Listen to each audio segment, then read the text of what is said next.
In part 1, a 7-year-old stood up for a crippled boy and paid the price. In this second part, the truth begins to unravel. Secrets will surface. Alliances will shatter. And what seemed like justice may have only been the beginning. The evening air was warm and still as Mr. Ekong sat at the dining table, his mind running over the events of the day.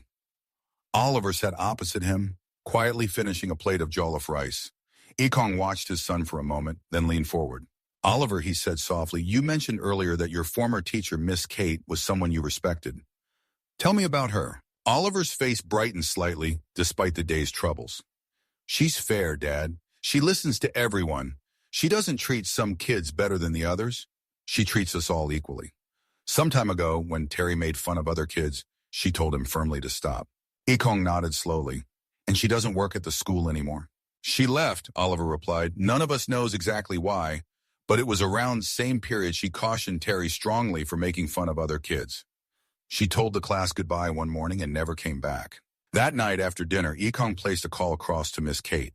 The next day, after dropping Oliver off at a relative's, Ekong drove across town following the direction he got from Miss Kate the previous night to a modest bungalow where she lives.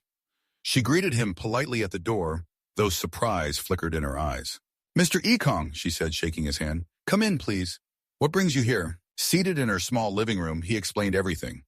Oliver's account of the playground incident, the suspension, and Fabian's refusal to acknowledge the context.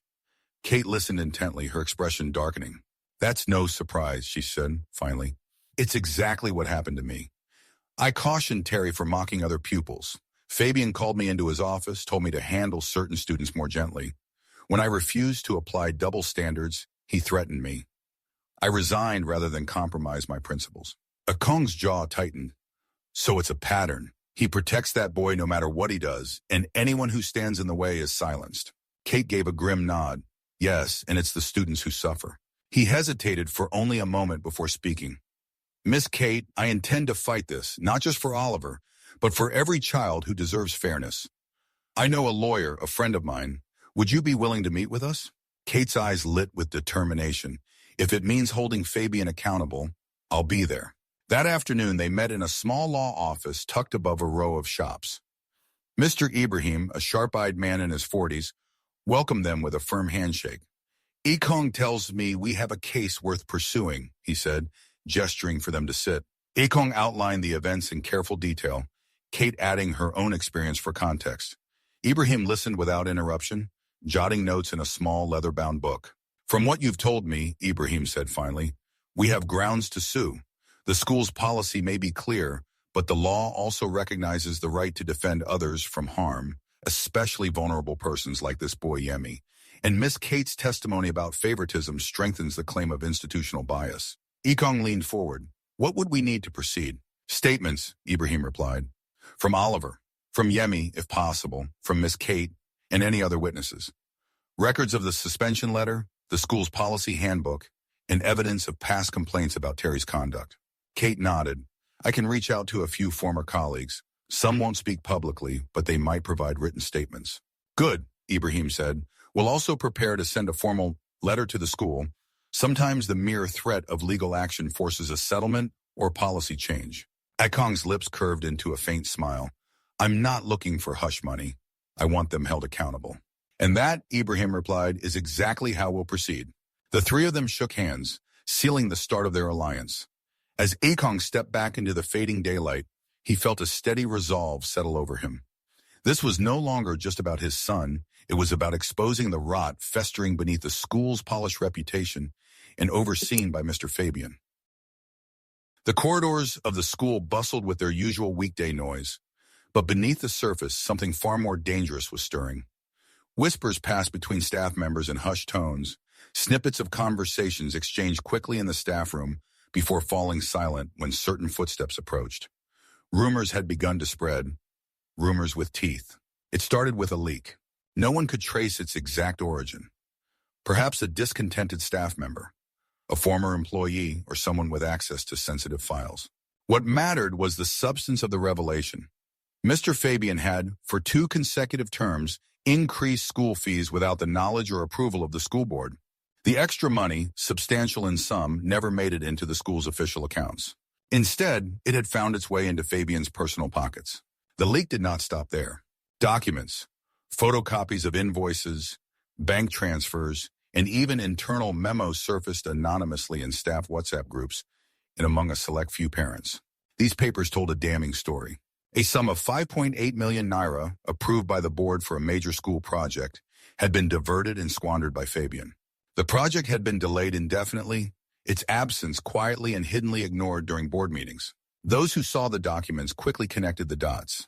Fabian's highly publicized all-parents donation program, held just weeks earlier, suddenly looked suspicious. The timing was too perfect to be coincidence. It became clear that the fundraiser was not simply about building a new sports center, it was Fabian's strategy to cover his tracks. By raising money from the parents, he could finally move forward with the delayed project, making it appear as though nothing had been amiss.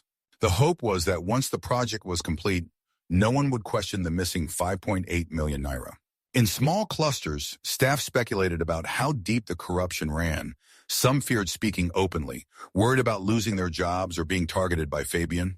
Others, emboldened by the leak, began compiling their own records of questionable decisions, strange procurement deals, inflated invoices, and unexplained budget changes. Parents who caught wind of the revelations were outraged. "So that's where our money went," one mother whispered to another during pickup time, clutching her child's hand tightly. "We've been paying extra fees for nothing."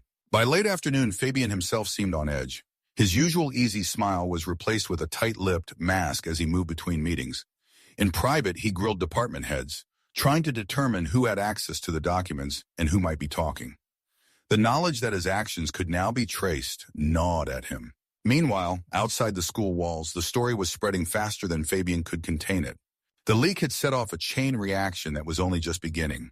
And though Fabian did not yet know it, these revelations would soon intertwine with Mr. Ekong's brewing legal fight, turning what was once a private grievance into a full-scale war against his leadership.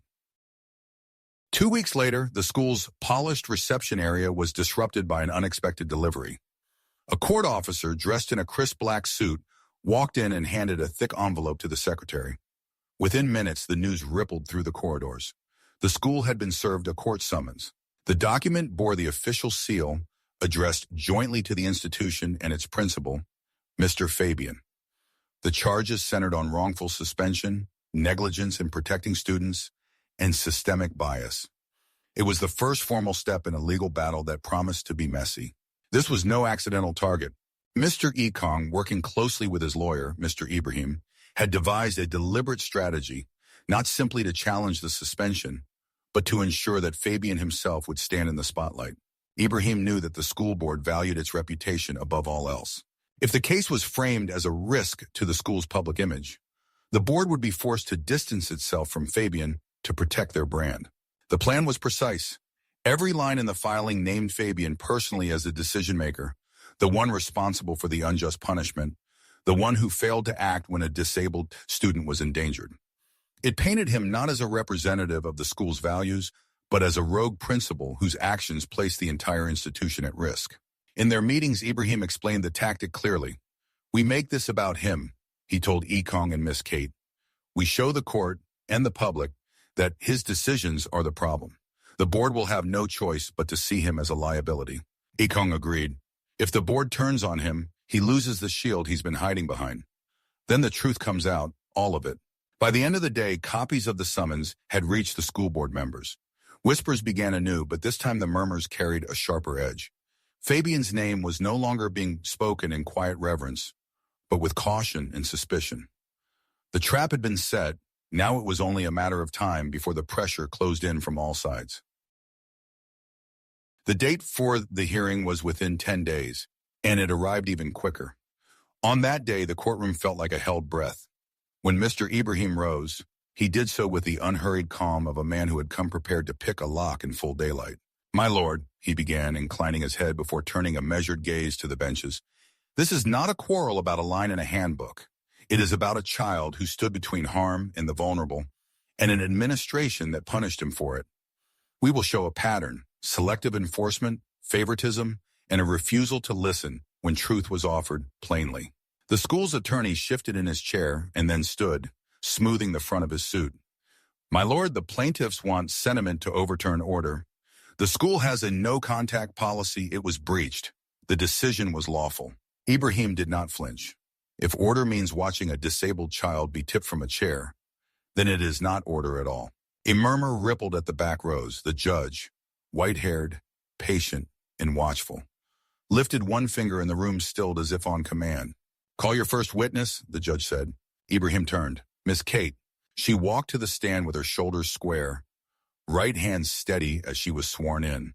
There was nothing dramatic about her. No flourish, no nervous twitches, just a clear-eyed resolve that read as truth before she'd spoken a word. Please tell the court, Ibrahim said, stepping a half-pace nearer. What happened when you cautioned one of your former pupils, Terry, for mocking his classmates? Miss Kate folded her hands over the rail. I told Terry to stop laughing at pupils who missed answers. He ignored me. I warned him again and assigned a short reflective note. Later, I was called to the principal's office. He told me I needed to handle certain students differently. Differently? Ibrahim echoed, as if the word itself offended grammar. She nodded. He did not say the word favoritism, but it was implied. He said I should be mindful of the sensitivities involved. When I refused and challenged the directive, he threatened my salary and my future in the school.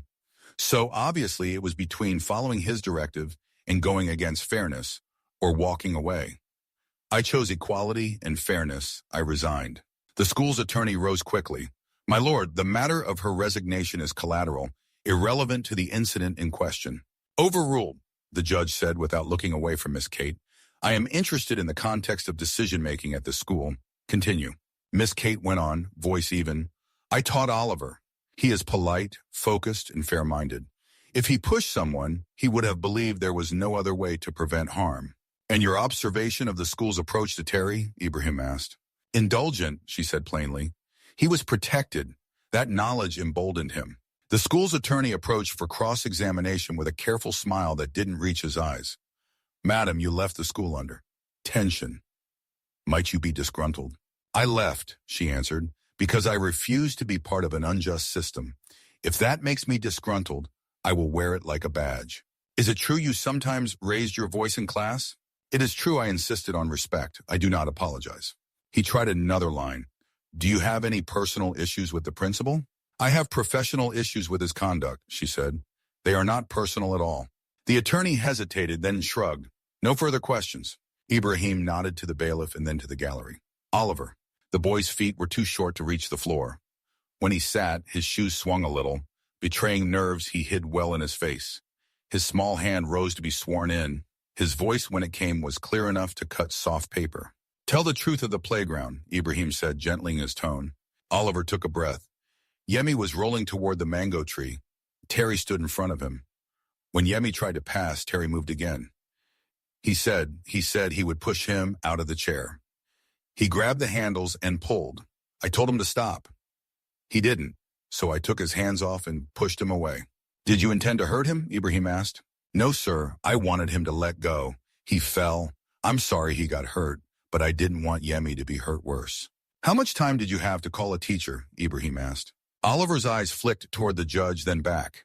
It was happening. Not later. Now. The school's attorney rose again, adopting a tone he probably reserved for children and juries.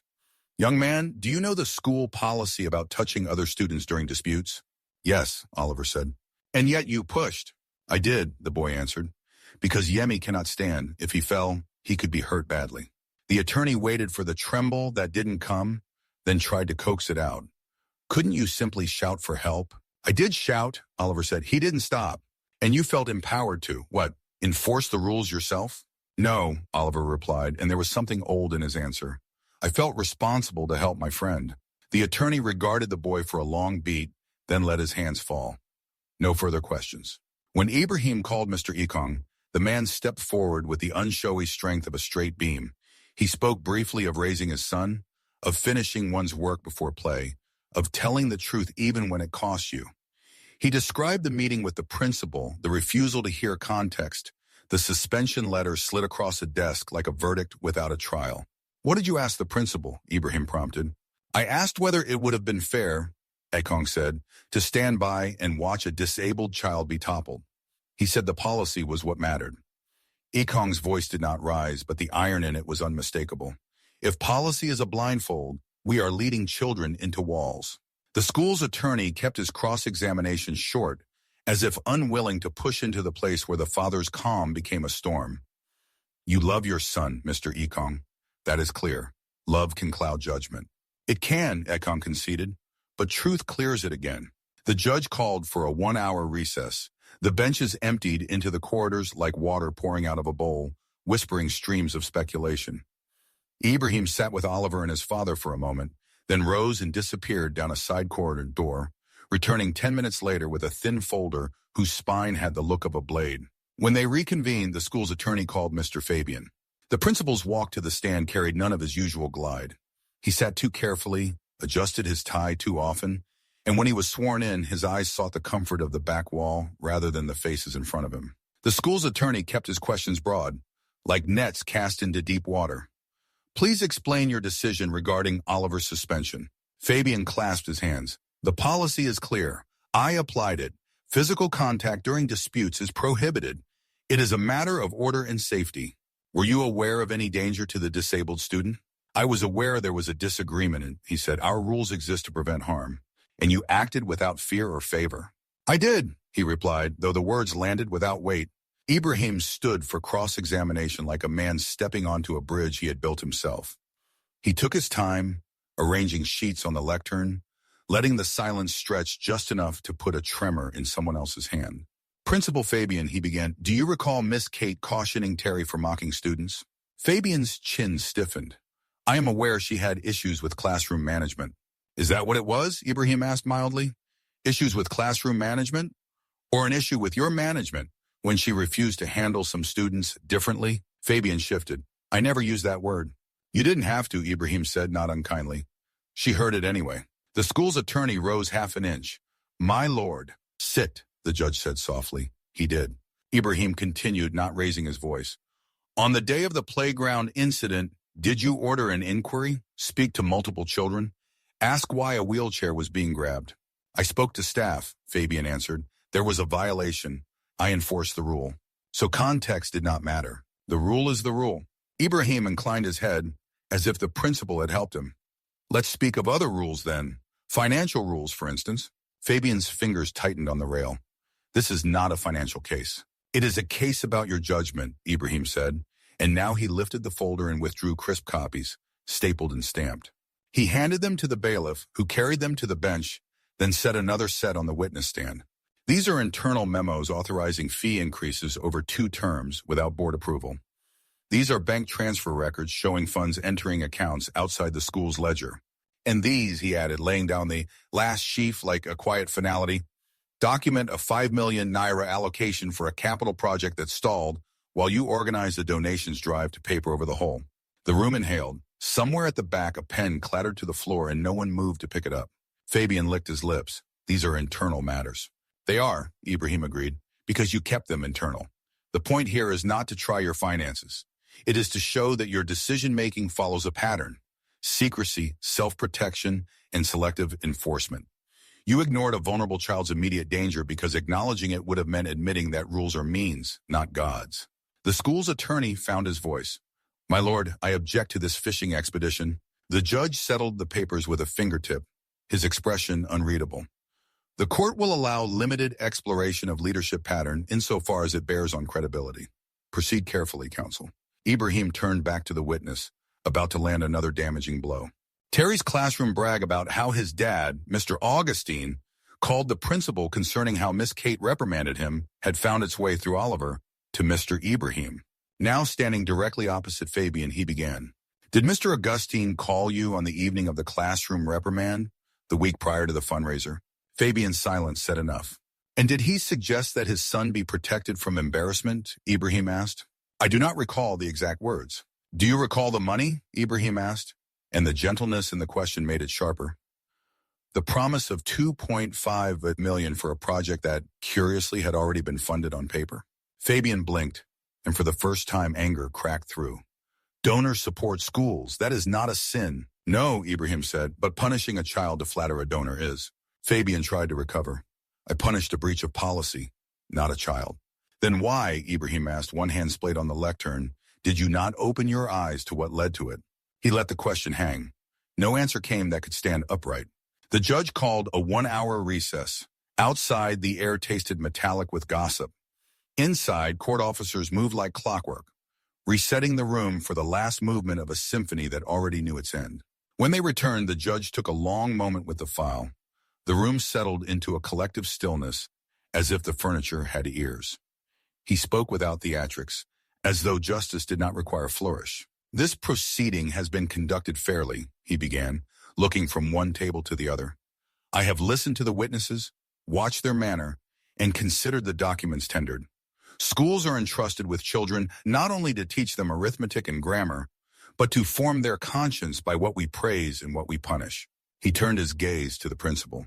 It is troubling to this court that a disabled child's imminent danger was treated as a footnote. It is more troubling that a teacher's insistence on fairness was met with pressure, and her testimony here with deflection. Rules exist to serve safety and justice. When they are wielded to avoid seeing truth, they become instruments of harm. His eyes softened briefly as they fell upon Oliver. This court is not in the business of encouraging children to fight, but neither will it punish a child for standing in front of harm when no adult stood there first. He straightened the pages before him. The suspension of Oliver is hereby declared unjust. Damages are awarded in the sum of 2,500,000 Naira to his father and guardian, Mr. Ekong, on behalf of the child. In respect of Miss Kate, who suffered constructive pressure and loss arising from her refusal to practice favoritism, the court awards 1,500,000 Naira. He paused, then added, the school board is strongly advised to review the conduct of its principal, including the matters hinted at in financial documents placed before this court. This is not a forum for their full trial, but such smoke requires water. The gavel fell with a single measured strike. It sounded like the end of a long-held breath. For a heartbeat, no one moved. Then the room erupted into quiet energy, hands clasped, shoulders squeezed, suppressed exclamations. Ibrahim exhaled like a man stepping out from under a weight and turned to Ekong. You kept your nerve, he said softly. Ekong placed a hand on Oliver's shoulder. He kept his, he replied.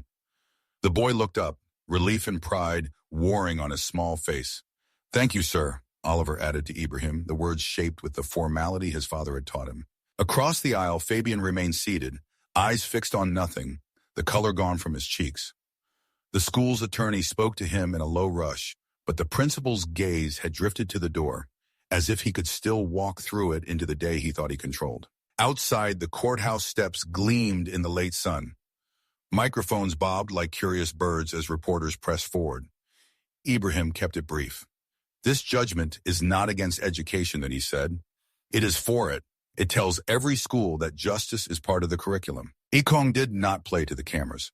He folded the certified copy of the judgment carefully and slipped it into his folder, then crouched a little so Oliver could hear him without the world listening in. We will go home, he said. We will rest, and then we will visit Terry to see how he is. Courage is not loud, my son. It is steady. Oliver nodded, fingers tightening around his father's. Yes, Dad. They descended the steps together, past the crowd and into the ordinary afternoon. Behind them, the courthouse doors thudded shut. Inside, the echo lingered like a bell. Somewhere in an office across town, a board member's phone began to ring. The boardroom felt colder than usual that morning. The long mahogany table gleamed under the white lights, but its polished surface did little to soften the tension in the air.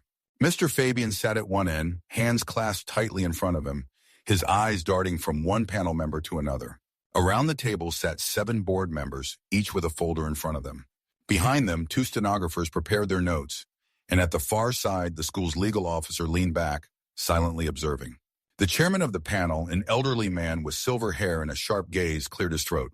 Mr. Fabian, he began, his voice measured but firm, these 2 days will be for the disciplinary and audit review of your activities as principal.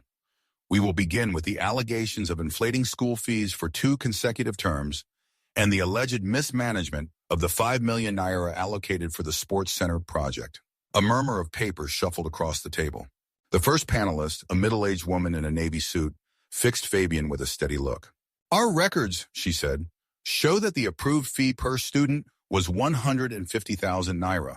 Yet, under your directive, invoices were issued for $170,000. That's a difference of $20,000 per child, multiplied across over 400 students. Would you like to explain? Fabian adjusted his tie, forcing a smile. It was an adjustment for operational costs, unforeseen expenses that the chairman's voice cut in, calm but cutting. Operational costs that the board did not approve. Fabian hesitated. At the time, I believed it was within my discretionary powers to. A second panelist, a tall man with rimless glasses, leaned forward.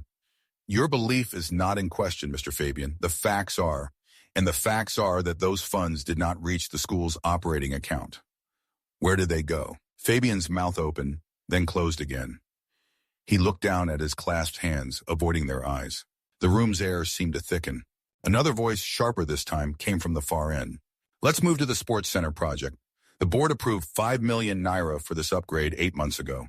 We have no completed sports center, no receipts for materials, and no record of contractors engaged. We do, however, have evidence that the funds were withdrawn in cash in 3 tranches, each authorized by you. I intended to commence the project after the parents' donation drive, Fabian said, his tone almost pleading. The plan was to replace what you'd already spent? The woman in the navy suit's eyebrow arched. Mr. Fabian, are you admitting that you used the funds for other purposes? No, not exactly, Fabian stammered, his voice cracking. The chairman tapped a pen against his folder. Not exactly, he repeated slowly. Mr. Fabian, we are not here for wordplay. The evidence already speaks volumes. For the next 2 hours, questions rained down on him, each one tighter, sharper, leaving him less space to maneuver. His earlier composure frayed with every passing minute. By the close of the day's session, Fabian's shoulders slumped under the weight of his own silence. He left the room without meeting anyone's eyes. That night, desperation pushed him to scroll through his phone until he found the name he thought might save him, Mr. Augustine. He dialed, pacing his living room as the call connected. Fabian, Augustine's voice came through, cool and detached. Mr. Augustine, sir, I need your help. You are a man of influence and of course have contacts. I have protected Terry just as you wanted. If you could speak to someone, an important person up the chain, it could help me. Please, if you could just vouch for me. Stop right there, Augustine cut in sharply. Don't call me again. Fabian froze mid-step. But I have done everything you wanted, especially with regards to your son. Might I say he's the primary reason why everything... If you even think of mentioning my name in that room, Augustine's voice hardened, I will personally make sure your problems double. You got yourself into this mess. You are a smart man. You'll figure something out. For now, I don't want you calling my number. The line went dead. Fabian stood motionless for a moment, staring at his phone, the rejection ringing louder than the silence. The second day arrived with heavier clouds, both outside the school and inside Fabian's mind. This session focused on his ability to make fair, unbiased decisions, with the case of Oliver Ekong at its core. A copy of the court's judgment lay on the table before the panel, its damning words highlighted. The chairman began, "We will examine your handling of the Oliver Ekong case and the resignation of Miss Kate. These incidents have publicly damaged the school's reputation, resulting in legal defeat and financial penalties. Mr. Fabian, explain your reasoning in suspending Oliver." Fabian swallowed.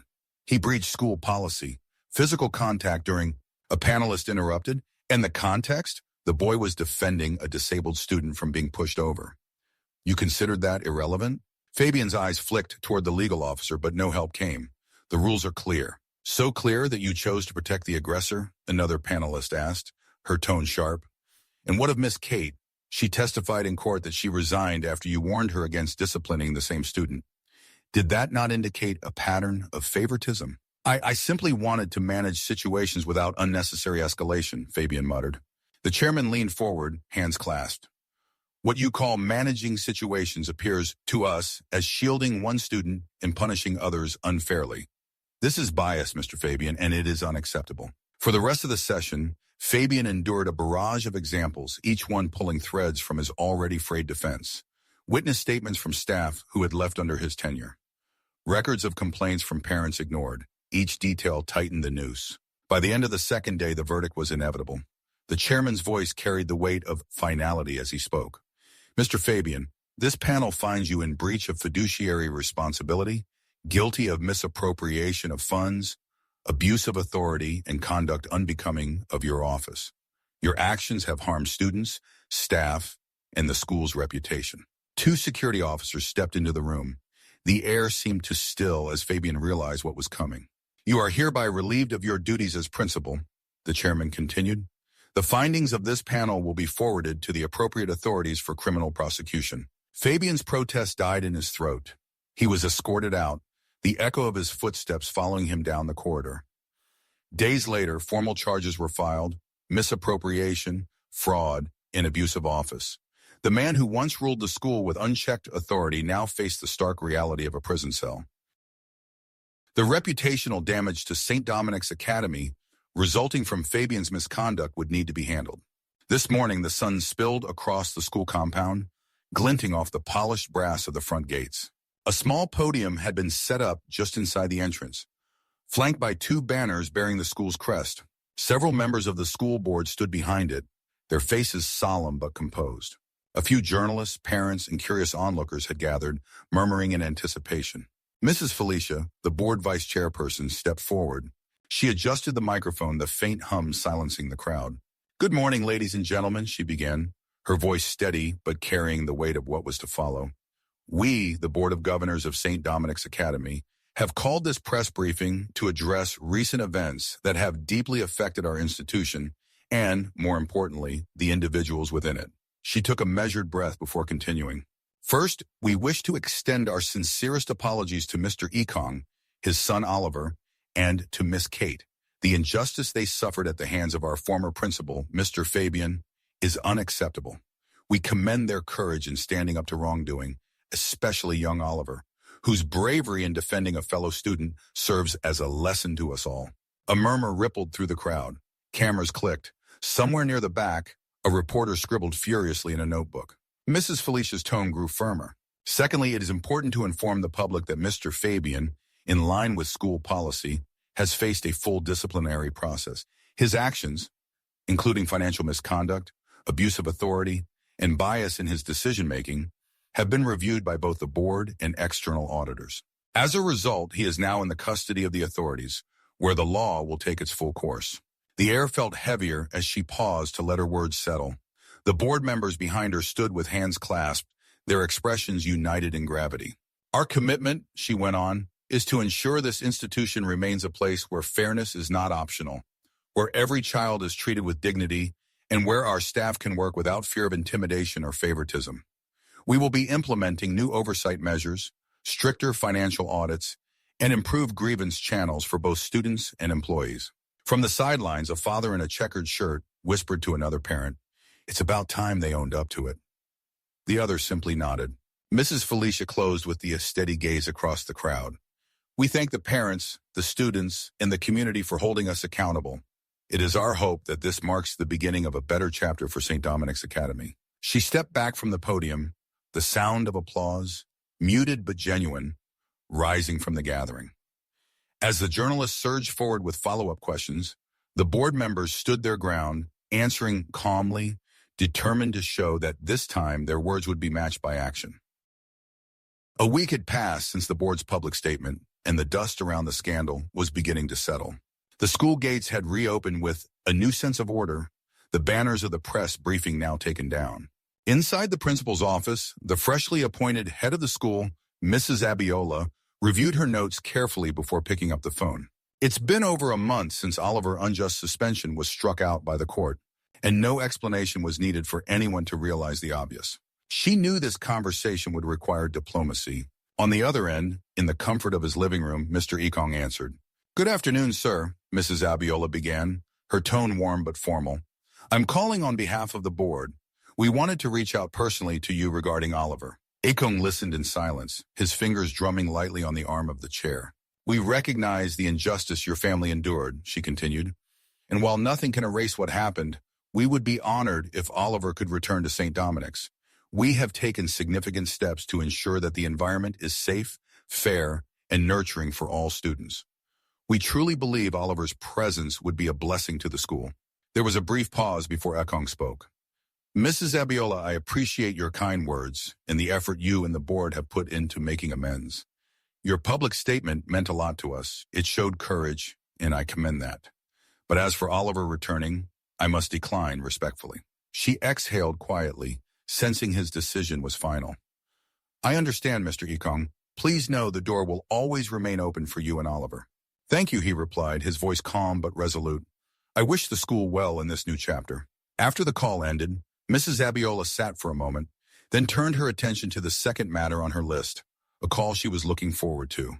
That evening, in a modest apartment across town, Miss Kate was arranging her laundry cloths when her phone rang. Recognizing the school's number, she hesitated before answering. Miss Kate, came the principal's bright voice. I'm pleased to inform you that the board, along with myself, would like to invite you back to St. Dominic's. This time not as a classroom teacher, but as administrator and head teacher, working directly alongside me. We are offering an enhanced salary package and the authority to help shape the academic and disciplinary framework of the school. For a moment, Kate was silent, her mind reeling. I don't know what to say, she finally managed, a smile breaking across her face. Say yes, Mrs. Abiola laughed gently. We believe you can be instrumental in restoring trust between the school, the parents, and the students. You've always had a reputation for fairness and integrity, qualities we need now more than ever. Kate's answer was decisive. Then yes, I'll gladly accept, and I'll give everything I have to make sure this school becomes what it should be. They spoke a little longer, finalizing details before hanging up. Kate leaned back in her chair, her eyes shining. The bitterness of the past months, the humiliation, the frustration, seemed to lift in that moment, replaced by a sense of purpose. Later that night, as she lay in bed, her mind was alive with plans. She thought of Oliver, of Yemi, of all the children whose small voices had been drowned out by power and favoritism. She thought of parents like Mr. Augustine, whose influence had warped the school's priorities. No more, she vowed silently. Under her watch, no child would be treated unjustly. Every student, regardless of their background, would be heard, respected, and protected.